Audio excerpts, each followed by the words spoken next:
Hi guys, thanks for tuning into my YouTube channel. And for those of you who are here for the first time, my name is Catherine and I tell true stories and facts. Today, my fact is about why bad luck seems to follow you all the time. I'm going to give some of the reasons why bad luck seems to follow you all the time. However, not all bad luck is caused by this reason. Take note of this. There are some circumstances that are just unavoidable in life that cause bad luck.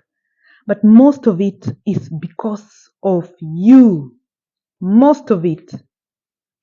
And we will start with the first one. It's like you've seen some people, nothing good ever happens to them. They work hard, but bad luck seems to follow them everywhere. Nothing seems to go right.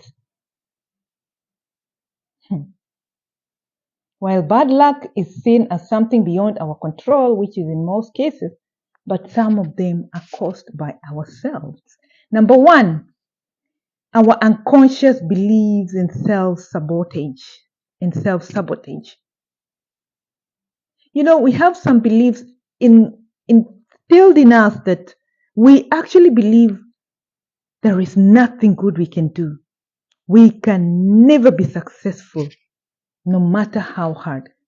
You believe that you cannot do this. No way. You limit yourself. You say to yourself, I don't have this and that like this person, so I cannot.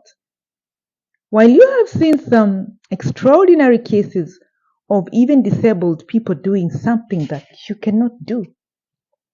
So if you have all the hands and somebody does not have both the hands, what makes you think you cannot do? And this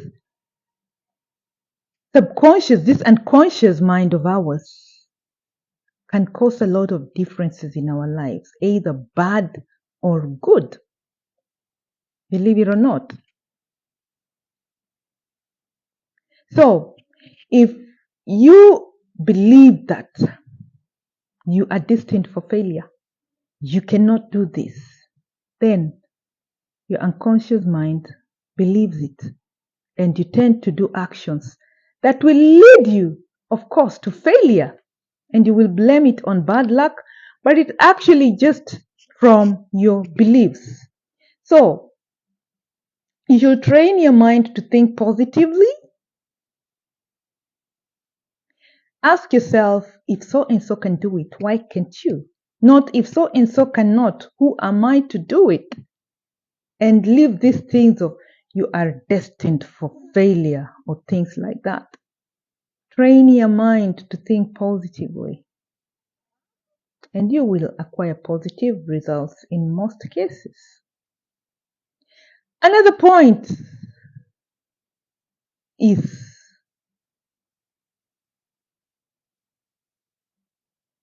a repeated pattern of poor decision making, as they say. Repeated pattern and poor decision making. You do the same thing and it does not produce good results, and you keep doing the same thing in the same way, expecting to acquire different results. And that's why they say madness or stupidity is doing the same thing and expecting different results. Doing the same thing in the same way and expecting different results. This could work in some things like sports, maybe, practicing, but not in things that you can see very well this method is not working. Doing this is not going to do good to you, but you're still doing the same thing. And you're expecting things to change. And you wonder why things are not changing. It's because you're doing the same foolish thing in the same way, without any difference. and hoping good luck falls from heaven. God helps those who help themselves. And ignoring warning signs and past bad experiences. Sometimes you can see it is point blank. This thing is not going to lead you anywhere better. You can see it, it's in black and white. But you keep hoping things are going to change. Did they change in the past? No. Do they show any signs of changing? No. So why do you keep sticking around the same negative area, doing the same thing, seeing that it is doomed for failure, but you still hang around, waiting to fail with it? Sometimes the signs are very clear in black and white. This is doomed for failure. It is obvious with strong evidence. But you hang around, hoping for a miracle to happen. It will not happen. You will drown in the same situation, and you will call it bad luck always follows you because you ignore the signs, you ignore the red flags. Another thing, number 3, addiction to suffering. Addiction to suffering and discomfort. Some people are actually addicted to suffering because of the way they were brought up. They were brought up in abusive families and misery, and so they're addicted to it. They cannot believe that they can live any better than that. If they're put in a nice situation, they feel uncomfortable, believe it or not.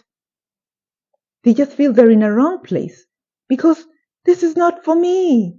I'm supposed to be suffering, pinch yourself. You're supposed to be suffering. It's like point number 1. It's instilled in you.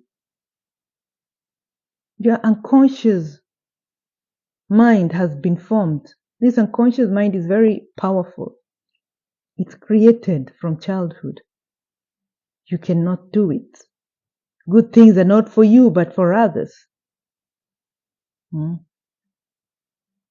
So they unconsciously veer towards difficult situations, and then they say bad luck follows them, but they did it unconsciously because of their background, the environment, unstable, abusive environment that they have grown in,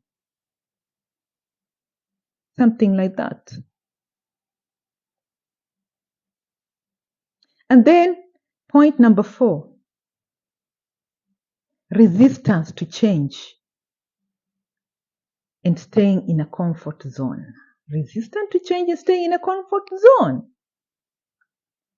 You are complaining about bad luck, but you are unwilling to take risks. You are unwilling to take risks, so you will find yourself stuck in a circle of negative things. You will be in a circle of negatives all the time because you are afraid of leaving that comfort zone. You are, I don't know what to call it. Can I say a dashboard or a dart? Do you call it dartboard? Where people just hit you to try their luck. They hit you to get to the point. They hit you to get the target that they want. You're being hit and hit. You're suffering, but you're comfortable on the wall because you don't want to move off the wall. But the arrows of the darts are hitting you and you're getting the pain because it's comfortable to be on the wall, and you complain. You are always having bad luck. Of course, change requires effort and discomfort. You will not expect to change from the comfort zone to discomfort. Because the other one is called comfort. Of course, when you're changing from the comfort zone, you will expect discomfort.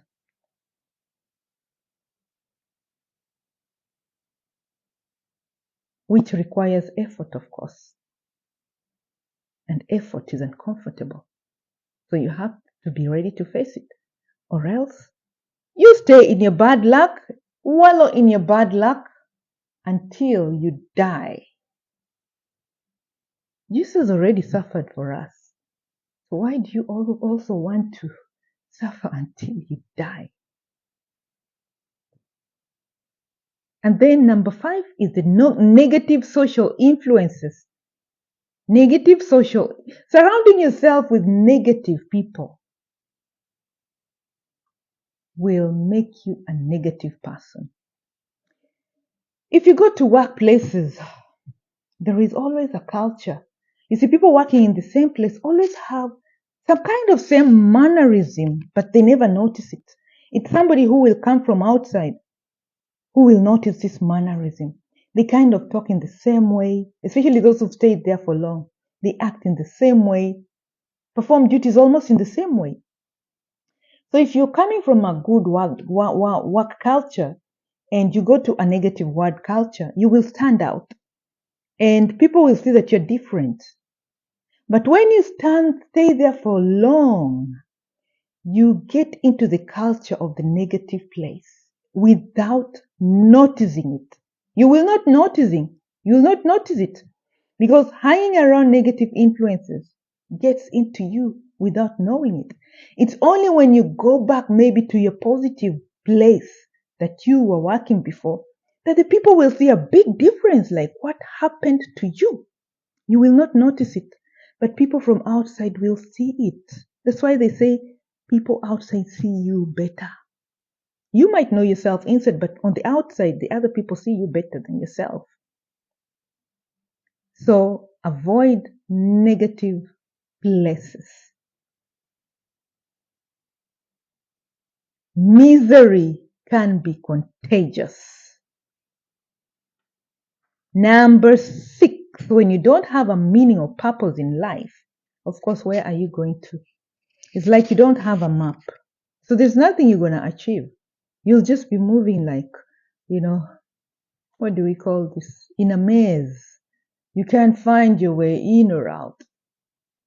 But if you have a purpose, then bad luck will not follow you because you'll have a way to achieve your purpose. If it doesn't work this way, you try another way. At least you have a target. So if you like my content, like, share, and subscribe. Ciao.